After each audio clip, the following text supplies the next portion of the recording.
Chapter 4, Jackson's Island. The next day, everyone knew about poor Dr. Robinson. The sheriff found Muff Potter's knife near the body of the doctor. He put Muff in St. Petersburg's small jail. Tom and Huck looked at each other. "We saw Injun Joe kill the doctor," said Tom. "Muff didn't kill him. Poor Muff." "I know," said Huck. "But we mustn't say anything. Remember, Injun Joe is dangerous, very dangerous. I'm sorry for Muff Potter, too." The two boys were afraid. "We must keep this a secret," said Tom sadly. Tom could not forget. At night, he had bad dreams about Injun Joe and Muff Potter. He kept the terrible secret, but he was very unhappy. Aunt Polly was worried about him. She gave him a lot of different medicines, but Tom did not feel better. He was unhappy at school, too. Becky Thatcher didn't talk to him anymore. "No one loves me," thought Tom. "What a horrible life." It was now summer, and there was no more school. Tom and his friend Joe Harper went to sit by the Mississippi River. They fished, talked, and looked at the boats. One day, Tom said, "Let's go do something exciting." "Okay," said Joe. "but where can we go, and what can we do?" "Let's run away. We can go and live on Jackson's Island. We can be pirates. A pirate's life is exciting," said Tom. Jackson's Island was a small island in the Mississippi River. It was about 3 miles south of St. Petersburg. No one lived on the island. "Huckleberry Finn can come with us too," said Tom.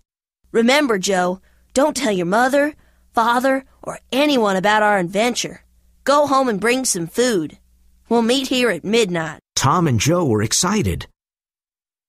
At midnight, the 3 boys met on the river. Tom brought some meat to eat. Joe brought some bread, and Huck brought a frying pan. They found a small raft, and they went down the river to Jackson's Island. When they arrived on the island, they made a fire and cooked some meat. "This is fun," said Joe. "We're free, and we can do everything we want," said Tom. "What do pirates do?" asked Huck. "They go on ships and take the money. Then they go to an island and hide it in a secret place," said Tom. The 3 boys were happy and slept under the stars. The next morning, they went swimming in the river. Then they went fishing. They cooked the fish on the fire and ate it. It was delicious. After breakfast, they walked around the island and went swimming again. In the afternoon, they sat around the fire and ate some meat. Suddenly, Tom said, "Can you hear a strange noise? Listen." "What is it?" asked Joe. "Let's go and see," said Huck. They ran to the river. They saw a steamboat and a lot of small boats near it. "Every boat from St. Petersburg is out on the river," said Joe. "What's happening?" "They're looking for a dead body," said Huck. "The same thing happened last summer when Bill Turner fell into the river and drowned." "Who are they looking for this time?" asked Joe. Tom thought for a moment and said, "I know. It's us. They think we drowned." The 3 boys felt like heroes and laughed. "The people of St. Petersburg are looking for us. They're talking about us. We're famous," said Tom happily. This was an exciting adventure for Tom, Huck, and Joe. They felt like real pirates on Jackson's Island. The boats and the steamboat went away.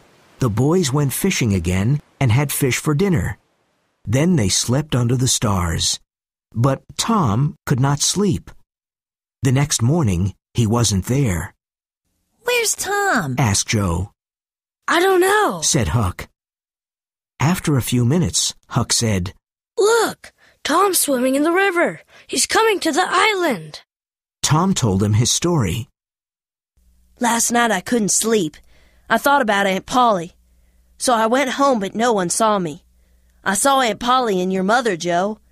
Poor Aunt Polly cried a lot. And your mother was very sad, too. Everyone thinks we're dead. I heard some interesting things." "What did you hear?" asked Huck. Well, there will be a funeral for us on Sunday at the church, said Tom. Huck and Joe looked at him with big eyes. And now I have a great idea. Listen. Tom told Huck and Joe his great idea. They liked it and laughed. Sunday was the day of the funeral. There were no happy faces in St. Petersburg. Everyone in the village was in the small church. Aunt Polly, Sid, Mary, and Joe Harper's family were all dressed in black. The Reverend said many kind words about the three boys. The boys' families cried and cried. Becky Thatcher cried. Everyone cried a lot. Suddenly there was a noise at the church door. The Reverend looked up and stopped speaking. Everyone in the church turned around and looked. Their mouths opened. The three dead boys slowly walked into the church. Tom was first, then Joe, and then Huck. There was great silence for a moment. Then Aunt Polly, Mary, and Joe's mother ran to the boys. They kissed Tom and Joe. Aunt Polly cried, and then she laughed. Poor Huck did not know what to do. No one kissed him. He started moving away, but Tom stopped him. Aunt Polly, it's not right. Somebody must be happy to see Huck, said Tom. Oh, you're right, Tom, cried Aunt Polly, and she kissed Huck. Tom was very proud of his great idea. Then the Reverend said, "Let us sing and be happy." Everybody sang and laughed. It was a very happy day.